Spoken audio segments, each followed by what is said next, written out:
Bismillahirrahmanirrahim. Assalamualaikum warahmatullahi wabarakatuh.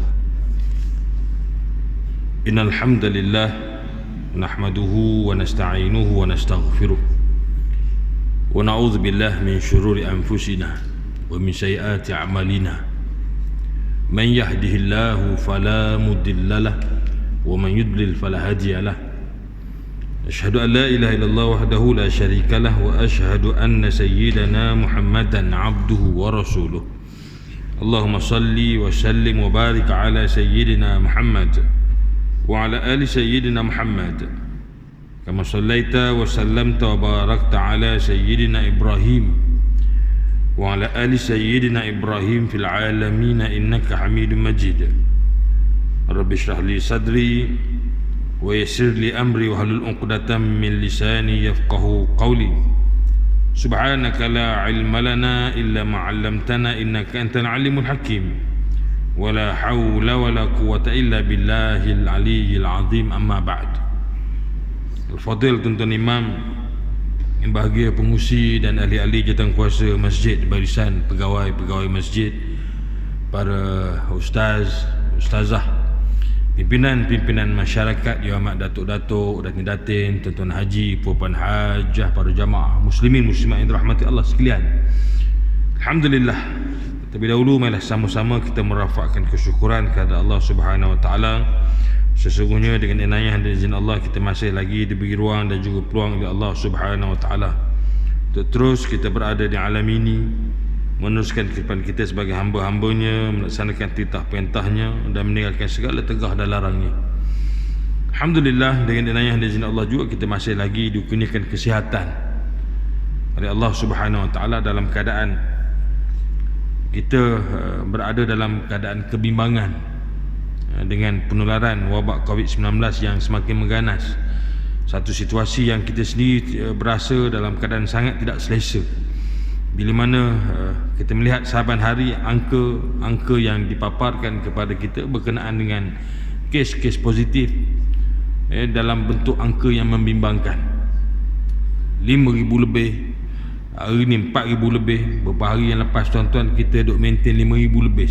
Bukan satu angka yang patut dibanggakan, tapi angka yang membimbangkan, di mana menggambarkan kepada kita seakan-akan wabak ini sudah berada di mana-mana sahaja, dan tak adalah negeri yang dikatakan atau daerah yang dikatakan tak ada kes, melainkan ada padanya, sama ada sikit ataupun banyak.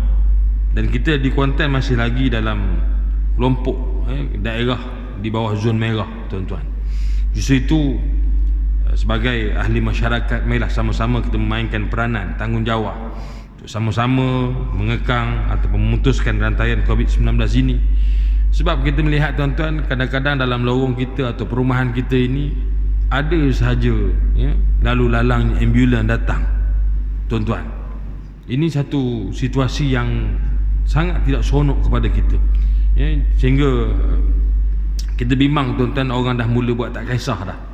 Dulu kita ingat lagi masa mula PKP 1.0, masa itu kes baru 100 lebih tuan-tuan. Kita pun dah huru-hara sekali dah, takutnya nak keluar ke sana ke sini. Tapi kes angka duk main 5,000, 4,000 ni, kita tengok masyarakat macam tak ada apa-apa berlaku. Mungkin ada banyak faktor lah tuan-tuan, bekerja ataupun mencari sesuap nasi dan sebagainya. Namun bukanlah keadaan itu keadaan yang menyonokkan kita. Kita memang kadang-kadang kita ambil pendekatan, dulu kita kata bukan negeri kita, negeri orang. Sekarang dah berlaku di negeri kita. Kita kata itu bukan daerah, bukan mukim, bukan daerah kita tu, daerah orang lain tu. Kita bimbang kot, bila dah berlaku dalam daerah kita pula, kita kata itu bukan mukim kita, itu mukim lain. Bila dah berlaku dalam keadaan begitu pula, berlaku dalam mukim kita pula, kita kata itu bukan taman kita, taman lain. Bila dah berlaku dalam taman kita pula, kita kata itu bukan lorong kita, itu lorong lain. Dan bila dah berlaku dalam lorong kita, kita kata itu bukan rumah kita, itu rumah dia. Dan bila dah berlaku di rumah kita, na'udzubillah, kita berkata itu bukan kita, dia. Bimbang kot begitu tuan-tuan, sehingga sampai takkan nak tunggu sehingga datang kepada kita baru kita nak rasa satu kesedaran atau keinsafan. Itu tuan-tuan yang dirahmati Allah sekalian, hari ni pun dalam keadaan kita di Pahang pun tak berasa seronok tuan-tuan. Banyak dah jabatan-jabatan kerajaan ataupun PBT yang diarahkan tutup daripada operasi tuan-tuan ya. Rompin, Pahang, MPK kita, hari kemarin Jabatan Agama Islam Pahang tuan-tuan ya, dah tak boleh diarahkan tutup operasi selama 14 hari dan seterusnya begitu. Banyak jabatan-jabatan kerajaan dan juga pihak berkuasa tempatan yang mana terpaksa ditutup kerana penularan wabak yang sangat membimbangkan kita. Justru itu ya, sebagai masyarakat marilah sama-sama kita mengambil tanggungjawab ya, tanggungjawab sebagai anggota masyarakat dan juga sebagai kalau tidak sebagai frontliner, kita sebagai backliner tuan-tuan ya, untuk sama-sama kita mengelak daripada wabak ini menular dengan lebih ganas dalam kawasan kita. Tuan-tuan yang dirahmati Allah sekalian, alhamdulillah juga dengan inayah dari Allah kita masih lagi diberi kesempatan untuk sama-sama dapat hadir ke masjid. Kita dengan Ramadan dah tak lama tuan-tuan. Kita bimbang kok Ramadan jadi macam Ramadan yang lepas, masing-masing terpaksa bersolat di rumah, masing-masing terpaksa bertarawih sendirian ataupun dengan berjamaah dengan ahli keluarga, masing-masing terpaksa naik pangkat daripada makmum jadi imam ya. Sehingga raya pun tuan-tuan terpaksa kita beraya sendirian di rumah, masing-masing jadi khatib baca khutbah. Dan ini situasi yang memang kita pun tak berasa seronok tuan-tuan ya. Bimbang kot Ramadan kembali seperti mana Ramadan yang lepas, kita tak merasa menikmati tarawih seperti mana yang biasa kita lakukan sebelum-sebelum ini. Tuan-tuan yang dirahmati Allah sekalian. Baik, jadi alhamdulillah kita bertemu sekali lagi dalam halaqah mingguan kita. 2 minggu kita tidak bertemu, kebetulan saya berada di luar kawasan dan tempoh ini tuan-tuan maklumlah ya, banyak situasi kadang-kadang lekat di SJR saja tuan-tuan. Dah main sejam saya pernah kena tuan-tuan, hampir 2 jam saya lekat di SJR. Nak kata orang tuan-tuan, bila sampai dekat frontliner ataupun pegawai yang bertugas, soalan yang ditanya tak sampai 5 saat, jawapan pun tak kurang daripada 1 saat, terus jalan je tuan-tuan. Tapi nak boleh sampai giliran tu dekat 2 jam. Tapi tak ada lah tuan-tuan, itulah situasi yang terpaksa kita hadapi sekarang ini. Tambah-tambahan pula tuan-tuan, dalam keadaan situasi ini kita bimbang ya, PKP dibimbangi tuan-tuan, dilanjutkan kembali. Nauzubillah kalau boleh tuan-tuan ni. Susah kita dalam keadaan PKP ini. Baik, jadi kita sambung halaqah kita dalam tajuk pengharaman riba. Muka surat 497 yang mana kita sedia maklum bahawasanya ya, riba bukanlah satu perkara yang boleh dianggap remeh, dianggap temeh oleh masyarakat ataupun perkara yang dianggap mudah dalam Islam, tetapi ianya dijadikan satu bab ataupun dijadikan sebagai satu pensyariatan tentang pengharamannya, sehingga diberikan penegasan yang sangat besar dalam Al-Quranul Karim berkenaan dengan pengharaman riba ini. Allah Subhanahu wa taala berfirman dalam surah An-Nisa ayat 29 yang berbunyi, a'udzubillahi minasyaitonirrajim, ya ayyuhalladzina amanu la ta'kulu amwalakum bainakum bil batil illa an takuna tijaratan an taradim minkum. Wahai orang yang beriman, janganlah kamu makan atau gunakan harta-harta sesama kamu dengan cara yang salah, iaitu seperti tipu, judi dan sebagainya, kecuali dengan cara jalan perniagaan yang dilakukan secara suka sama suka di antara kamu. Peniaga ni begitu tuan-tuan, dia mesti antaradin, dalam keadaan reda, meredai antara satu sama lain ya. Maka dalam itu kita memahami bahawa Islam membenarkan kita mengembangkan harta, tetapi melalui dengan jalan yang dibenarkan, iaitu jalan perniagaan ya, mana kita boleh kembangkan keuntungan kita, hasil kita dengan cara itu. Dan Islam juga memuji-muji orang yang berusaha dalam perniagaan di atas muka bumi ini, sebagaimana firman Allah Subhanahu wa taala dalam suratul Muzammil ayat 20, wa akharuna yadribuna fil ard yabtaghuna min fadlillah. Dan yang lainnya orang-orang yang musafir di muka bumi ini untuk mencari rezeki dari limpah kurnia Allah Subhanahu wa taala.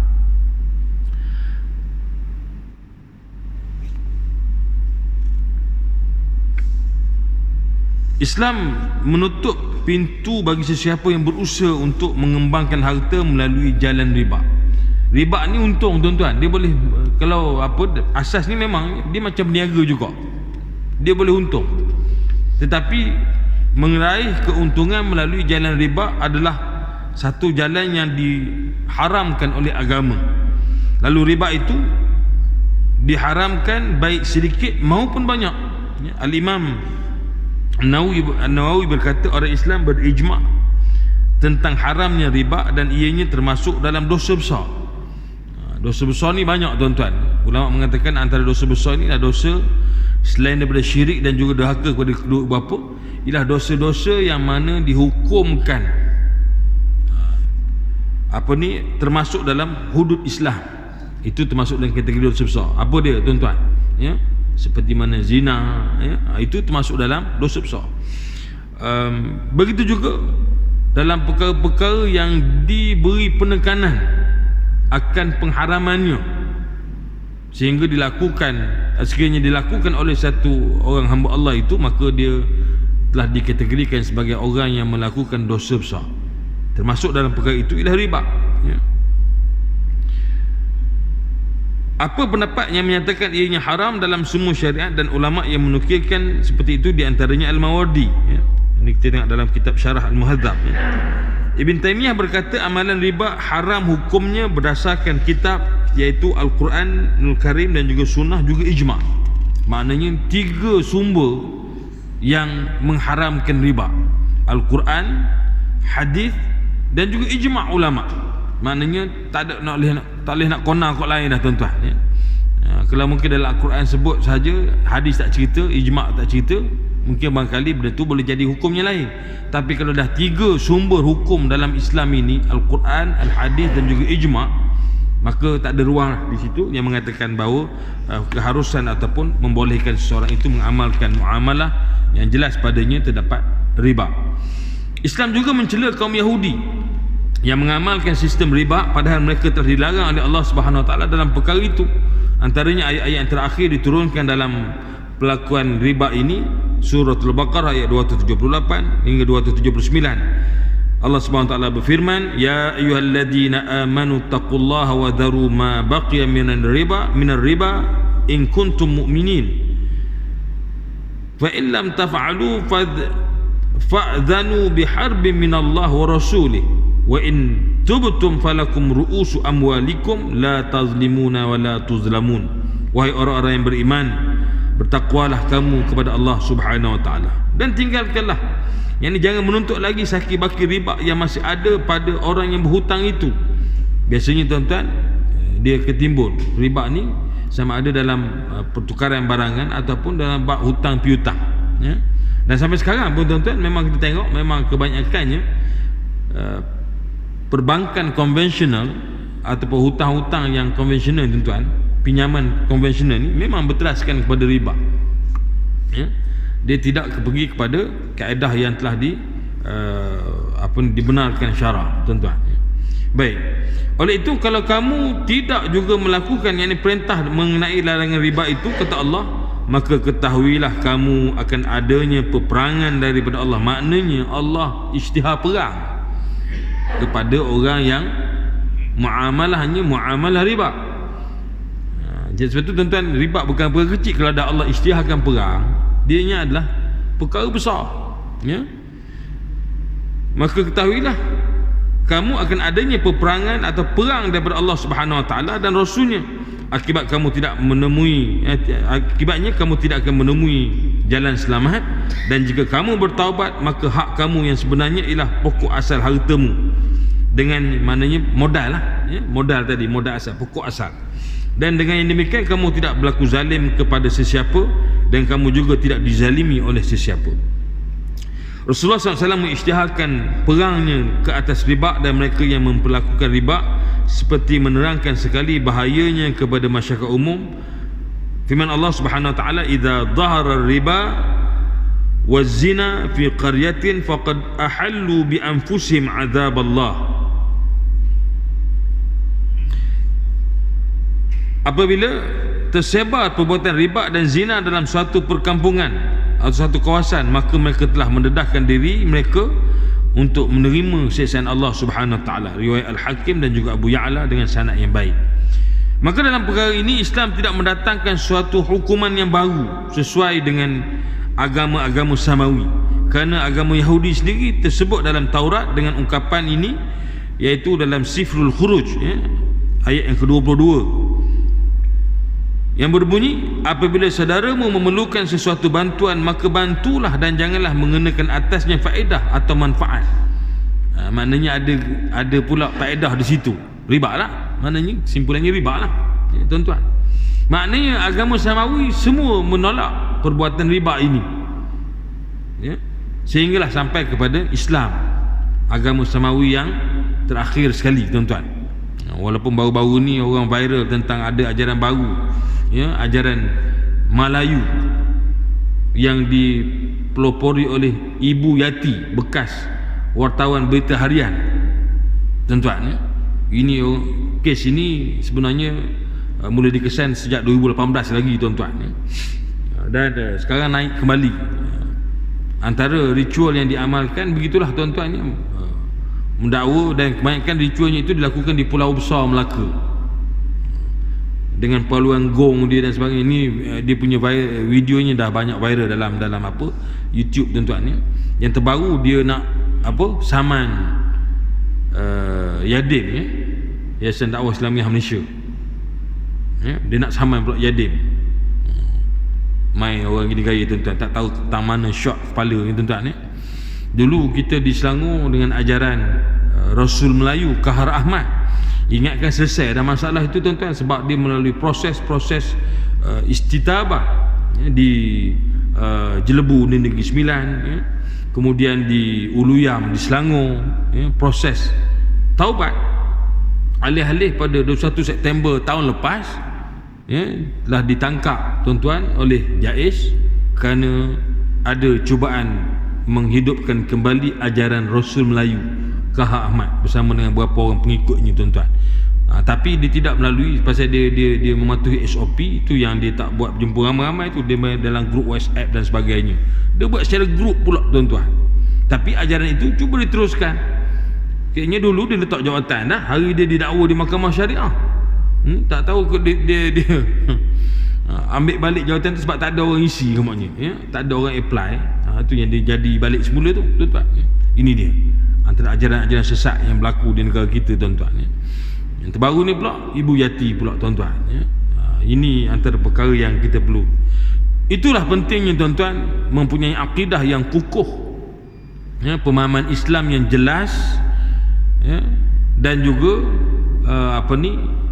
memahami syariat dengan mantap, tuan-tuan, dalam kehidupan kita dan ahli keluarga kita, masyarakat kita. Sebab itu dalam halqa-halqa ilmu, majlis-majlis ilmu ni, tuan-tuan, jangan kita tinggal. Paling tidak wakil ahli keluarga tu datanglah ke masjid. Kita tiap-tiap malam ada halqa-halqa ilmu, tuan-tuan. Paling tidak kalau datang sekeluarga tu, datanglah ahli keluarga itu, kononnya ketua keluarga tu datang, sang ayahnya tu datang, tuan-tuan, untuk mengikuti halqa-halqa ilmu kita daripada kalangan para pendakwah di negeri Pahang. Dalam tempoh ini, tuan-tuan, kita tak boleh terima pendakwah daripada luar, hanya Pahang sahaja, tuan-tuan. Pun dalam tempoh ini pun hanya dalam daerah sahaja, tak ada pencamah luar daripada daerah Kuantan, tuan-tuan. Baik, jadi itu penting, tuan-tuan, kita memahami agama ini dengan pemahaman yang lebih jelas dan tepat. Kerana Islam itu dia tidak berdasarkan sangkaan. Islam ni tak boleh main sangka-sangka agak-agak, tak. Dia ada satu agama yang jelas. Al-yaum akmaltu lakum dinakum, Allah beritahu, pada hari ini telah kusempurnakan kepada kamu agama kamu. Wa atmamtu alaikum ni'mati, dan aku sempurnakan seluruh nikmatku kepadamu. Wa raditu lakumul islam dina, dan Allah beritahu, aku redha bagi kamu Islam itu sebagai agama. Maknanya satu-satunya agama, inna dina indallahil Islam, satu-satunya agama yang Allah terima adalah Islam. Kalau ada usaha-usaha untuk bawa agama lain selain daripada Islam sebagai satu agama yang benar, maka sebenarnya, tuan-tuan, berdasarkan syariat Nabi Muhammad SAW, agama itu adalah agama yang tertolak, tuan-tuan. Tidak bermakna kita menghina ataupun mencela agama-agama lain dengan sewenang-wenangnya, ya, tetapi cukup kita memahami bahawa Islam yang dibawa oleh Nabi inilah dia agama yang kita yakini, kita i'tiqad bahawa ini adalah agama yang benar di sisi Allah Subhanahu wa taala. Dan penting tuan-tuan dalam kita memahami agama ini dengan akar umbinya, sebab bila mana kita bimbang dalam keadaan COVID-19 ni, tuan, orang dah tak pernah pergi masjid, orang tak pernah pergi halaqah-halaqah ilmu. Akhirnya apa yang berlaku tuan-tuan, itulah jadi dia belajar ikut-ikut dan sahaja. Seperti yang saya cerita pada tuan-tuan pada halaqah-halaqah dulu, ya. Ada yang mendakwa ajaran dia mendewa-dewakan Nabi SAW itu sampai kepada martabat dia kata Nabi Muhammad itu Tuhan, yang Tuhan sebenarnya Muhammad pula, tuan-tuan. Ajaran Nur Muhammad, tuan-tuan. Maknanya dalam keadaan dia mengikut Nabi SAW, tapi daripada yang sama, tuan, dia melebih-lebihkan sehingga jadi seperti mana agama-agama yang terdahulu, iaitu mendewakan Rasulnya, mendewakan pengasasnya, ya. Bagaimana pada pengikut Gautama Buddha, tuan-tuan, ya, mengangkat martabat Buddha itu kepada yang tertinggi kedudukannya, tuan-tuan, ya. Bagaimana begitu juga dalam beberapa agama-agama lain. Bagi orang-orang Nasrani, tuan-tuan, mengangkat Nabi Isa alaihissalam yang kita yakini bahawa beliau adalah Rasulullah yang diutuskan oleh Allah Subhanahu wa taala, tapi mereka mengangkat martabat itu kepada martabat anak Tuhan, ya. Sama juga bagaimana orang Yahudi mengangkat martabat Nabi Uzair juga sebagai anak Tuhan, tuan-tuan. Ini mendewakan, mentuhankan manusia ini dah berlaku berzaman dah, tuan-tuan. Sehingga zaman ini ada juga orang cuba mendewakan atau mempertuhankan Nabi Muhammad sallallahu alaihi wasallam dengan mengangkat bahawa yang sebenarnya Tuhan itu adalah Muhammad. Jadi di akhirat besok, antara ajaran mereka ini, dia kata apa? Di akhirat besok kita bukan jumpa Allah, kita jumpa Muhammad pula, tuan-tuan, ya. Ini over. Dan muncullah ajaran ini, kita nampak dia tak berapa ada pengikut sangat, tuan-tuan, ya. Dia lebih kepada dia je yang orang kata istilahnya tersangkut sendiri, tuan-tuan. Baik, yang tuan-tuan yang dirahmati Allah sekalian. Baik. Jadi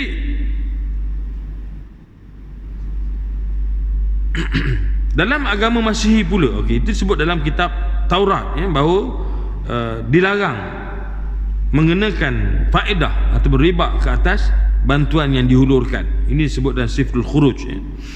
Dalam agama Masihi pula terdapat dalam Injil Lukas, ya, ungkapan ini, ayat yang ke-24 ke-25 menceritakan, berbuatlah kebajikan dan memberi pinjaman tanpa mengharapkan balasan, kelak pahalanya buat kamu besar sekali. Mana beri pinjaman itu jangan harapkan faedah, jangan harapkan balasan. Maknanya bila harap kebalasan tu ada keuntungan, kita tolong dia, dapat untung banyak ni. Tapi kalau tolong saja tak ada keuntungan, malahlah.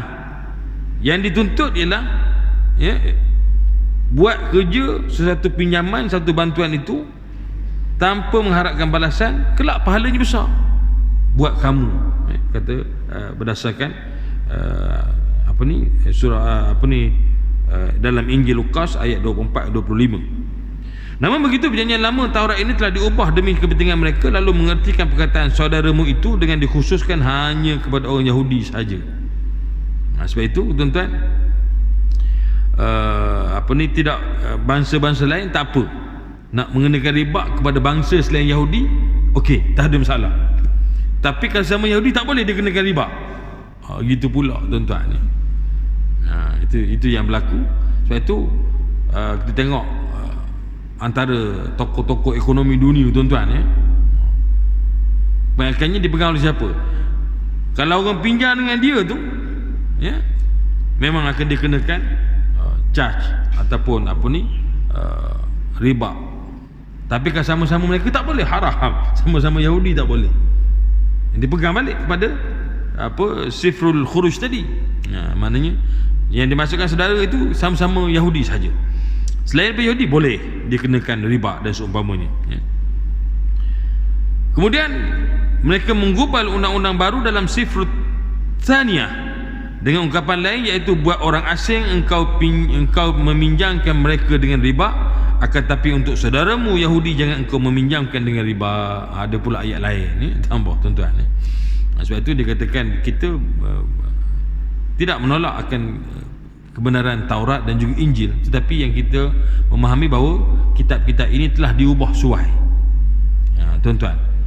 Adapun Al-Quranul Karim, Allah SWT beri jaminan, ya, bahawa inna nahnu nazzalna dzikra wa inna lahu lahafizun. Kamilah yang menurunkan Al-Quran ini dan kami yang memeliharanya. Walaupun banyak usaha-usaha memalsukan Al-Quran, ya, tapi semuanya itu dapat tersingkap dan dapat dilihat atau dikenal pasti atau dicam, ya, daripada perbuatan itu, walaupun di sana ada cubaan-cubaan untuk memalsukan surah ataupun ayat-ayat Al-Quranul Karim, ya. Tuan-tuan yang dirahmati Allah sekalian, sebab itu kalau mana-mana Quran yang masuk ke Malaysia ini, tuan-tuan, katakan daripada luar negara, apa sajalah tuan-tuan, dia mesti melalui KDN dulu, Kementerian Dalam Negeri. Dia ada lajnah dia pentashih, ya, semakan Al-Quran. Kalau di Pahang kita ni, antara wakilnya adalah yang bahagia Al-Fadhil Ustaz Zainuddin, ya. Ustaz Zainuddin ni dulu dia mantan imam besar Masjid Afzan di Indo Makota. Sekarang dia Al-Fadhil Qadi daerah Raub, tuan-tuan, ya. Jadi ini antara lajnah yang bila mana ada saja permohonan untuk memberi pengesahan itu, dan ada orang lagi lah, tuan-tuan, ya, memang kena melalui lajnah ini, tuan-tuan, ya. Kena disemak ayat demi ayat, baris demi baris, bila masuk daripada luar, tuan-tuan. Dia mesti ada cop KDN tu, Kementerian Dalam Negeri, di belakang tu, ya. Kalau tak ada tu, tuan-tuan, dinasihatkan terus pakailah, ya. Kita pakai Quran lain banyak lagi, ya, yang telah disahkan, ya, bertepatan dengan kaedah Resam Uthmani. Sebab di luar sana mungkin ada kaedah-kaedah lain, ya, yang mungkin kalau kita baca salah, tuan-tuan, ya, kerana kaedah Resam Uthmani inilah yang telah diiktiraf, ya, penulisannya dan juga kaedah yang kita guna pakai. Hikmah pengharaman riba. Kenapa diharamkan riba? Islam mengharamkan sistem riba dalam semua urusan jual beli, dan pengharaman ini adalah demi untuk menjaga maslahah manusia. Maslahah ni ialah kepentingan, ya, manusia dari segi akhlaknya, dari segi kemasyarakatan dan juga dari segi ekonomi. Para ulama Islam telah menjelaskan tentang hikmah pengharaman riba dengan pelbagai pandangan yang logik, di mana didedahkan padanya pengajian yang terbaru dari segi makna dan tujuannya, serta diperkuatkannya pula dengan beberapa alasan. Di sini memadailah kita sebut ataupun dinyatakan tentang riba itu apa yang dibicarakan oleh Imam Ar-Razi dalam tafsirnya, ya, sebagaimana berikut. Pertama, Imam Fakhruddin Ar-Razi dalam tafsir Ar-Razi ini diceritakan, tuan-tuan, tentang antara hikmah, ya, kenapa diharamkan riba. Pertama sekali, sesungguhnya riba itu sama dengan mengambil harta manusia tanpa ada gantinya. Ini kerana siapa yang menjual 1 dirham dengan 2 dirham, bermakna dia telah memperoleh tambahan 1 dirham tanpa ada gantinya, ya. Sebab itu tak boleh, ya. Duit dengan duit, saya bagi kepada imam RM10, imam nak pinjam dengan saya RM10, tapi imam pula nanti RM20, ya. Maka disitulah dikatakan bahawa mengambil harta manusia tanpa ada gantinya. Kalau dia pulang balik RM20, lepas tu saya pulang balik RM10 ke dia, oh fair lah, tuan-tuan, ni. Jadi mana tak ada apa-apa dah. Ini tak, saya bagi RM10, tiba-tiba dia kena pulang kepada saya dengan pinjaman tadi RM20. Itulah maknanya kita dah mengambil hak harta orang lain tanpa ada gantinya, ya. Padahal harta manusia itu berkait rapat dengan keperluan dia dan ada penghormatan besar padanya, sebagaimana Rasulullah SAW bersabda, hurmatu malil insan ka hurmati damihi. Pengharaman ataupun kehormatan harta manusia itu samalah seperti pengharaman darahnya, bersama seperti penghormatan terhadap darahnya. Mana kalau kita diharamkan menumpahkan darah, sama begitu juga kita diharamkan mengambil harta orang lain tanpa jalan hak. tuan-tuan, ya. Jadi di situlah jelas bahawa jangan kita kata menumpahkan darah saja yang dilarang, tetapi mengambil harta orang lain juga hukumnya haram. Ini disebut dalam hadis yang diriwayatkan oleh Abu Nuaim dalam Al-Hilyah, ya. Tegasnya mengambil harta manusia begitu saja tanpa ada gantinya hukumnya haram. Tak boleh, tuan-tuan, ya. Jelas, ya. Berbeza dengan berlakunya itu daripada benda yang sama, jenis yang sama. Tapi kalau daripada jenis yang berlainan, itu lain cerita, tuan-tuan, ya. Dia lebih kepada jual beli mungkin barangkali berdasarkan kepada harga pasaran dan seumpamanya. Tapi duit dengan duit, pinjam duit RM10, pulang balik RM15. Macam skim pinjaman yang diperkenalkan oleh Along lah, tuan-tuan, ya. Itu. Dan banyak masyarakat kita, tuan-tuan, terjebak dengan skim pinjaman Along ini, ya. Itu kena jaga-jaga, tuan-tuan, ya. Sebab itu harta ini Islam telah mengajar kita dengan sebaik mungkin bagaimana cara kita nak uruskan harta. Bab pinjaman, bab apa semua, hutang dan sebagainya, ya. Kena ada saksi, kena ada tulis dan sebagainya, ya. Idza tadayyantum bidainin faktubuh, bila kamu berhutang dengan satu hutang maka tulis. Kita kata tak apa, ingat. Yalah, hari dapat tu okeylah ingat, tuan-tuan. Tapi kalau dah 10 tahun, boleh jadi satu pihak dah lupa. Yang biasa yang tak pernah lupa yang beri pinjaman, yang beri hutang. Yang penghutang tu pula buat muka selamba, ya, tuan-tuan, ya. Tak, muka tak bersalah. Itu banyak berlaku. Jadi orang beri hutang pula malu nak minta hutang. Ini berlaku, ya, tuan-tuan. Yang kedua, kata Imam Fakhruddin Ar-Razi dalam tafsirnya, penggantungan usaha kepada riba sahaja menghalang manusia daripada bekerja untuk mencari keuntungan dengan cara lain. Ini berlaku apabila seorang itu boleh mendapatkan keuntungan dengan jalan riba, sama ada dengan tunai maupun dengan bertempuh. Ringanlah baginya untuk mencari keuntungan dalam menjalani kehidupannya. Mudahlah dia. Betul-betul dia ada modal, tak payah kerja, duit masuk, tuan-tuan, tak payah kerja, ya. Ada modal sikit, bagi orang pinjam, pulang balik besok. Modal RM100,000, dia dapat pulangan balik dengan beri pinjam kepada orang, dapat RM150,000. RM50,000 untung atas angin. Dia goyang kaki, tuan-tuan. Ini maknanya telah menghalang manusia daripada bekerja dan mencari keuntungan dengan cara yang sewajarnya.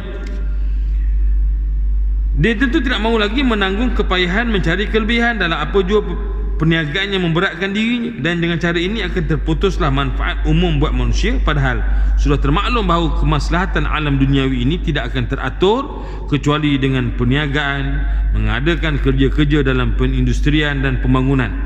Dan sudah tentu sekali hikmah ini diterima dengan baik dari segi sudut ekonomi. Tiba-tiba dari sebelah pihak dia tak payah buat kerja benda, goyang kaki je, ada modal sikit, dia buat pinjaman kepada masyarakat, tapi mengaut keuntungan atas angin, di atas pinjaman orang lain, tuan-tuan. Jadi orang yang meminjam tu mungkin barangkali orang yang terdesak, dia nak guna duit. Tambah-tambah dalam PKP ini, tuan-tuan, ya. Berapa ramai orang yang kehilangan mata pencarian kerja, nak tak nak terpaksa berhutang, minjam. Boleh pinjam, tapi pulang besok jaga, ya.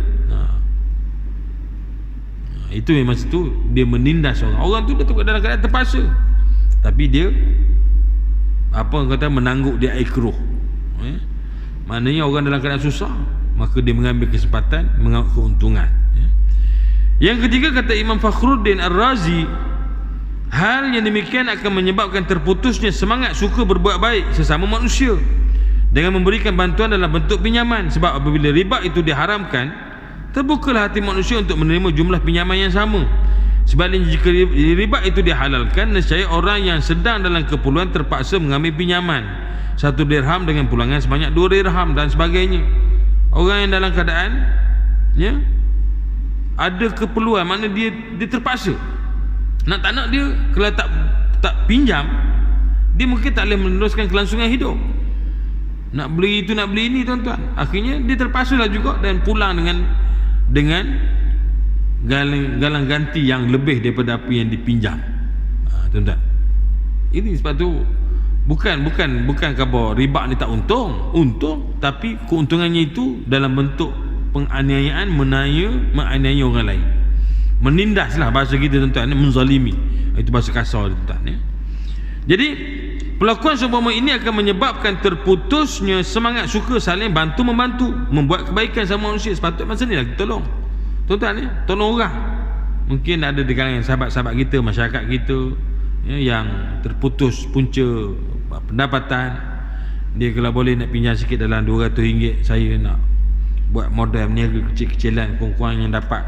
Oh boleh. Kau bagi 300 tak apa, tapi esok pulang 500. Untung besok jangan lupa kau pulang balik 500. Tuan-tuan, dia pun mikir, kau tak ambil sekarang, tak ada modal ya. Terpaksa akhirnya ya, yang memberi pinjam tadi dia telah pun menzalimi dalam keadaan orang yang satu rakannya yang terpaksa. Sepatutnya membantu, tak apa, ambillah 300 ni. Awak dah rasa dah rasa dah cukup modal pusingan besok, pulanglah. Dah berapa nak pulang?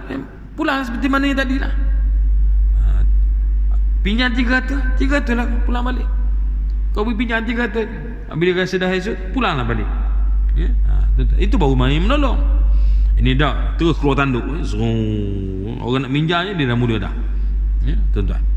Dan yang keempat, kata Imam Fakhruddin Ar-Razi, bahawasanya pada kebiasaannya orang yang meminjamkan wang itu seorang miskin. Orang yang meminjam wang itu seorang miskin.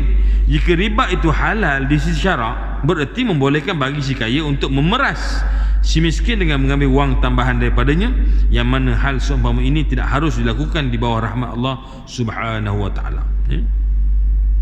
Tegasnya, membenarkan atau membolehkan riba itu samalah seperti membenarkan si miskin untuk diperas oleh kemaslahatan si kaya, dan akhirnya si kaya bertambah kaya dan si miskin bertambah miskin.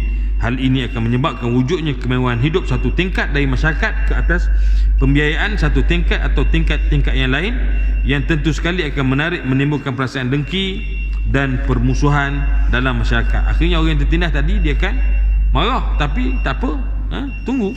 Akhirnya berlakulah kerusakan dalam masyarakat. Apabila ini berlaku, maka perbalahan akan berlaku antara dua golongan manusia yang berbeza tingkat kehidupan dalam prinsip yang bakal menghancurkan, sebagaimana sejarah telah membuktikan dalam hal bahayanya riba dan kaum pemakan riba terhadap politik, pemerintahan serta keamanan negeri dan alam seluruhnya. Tuan-tuan yang dirahmati Allah sekalian, jadi jelas kepada kita bahawasanya riba bukan satu perkara yang boleh dipandang remeh, pandang mudah.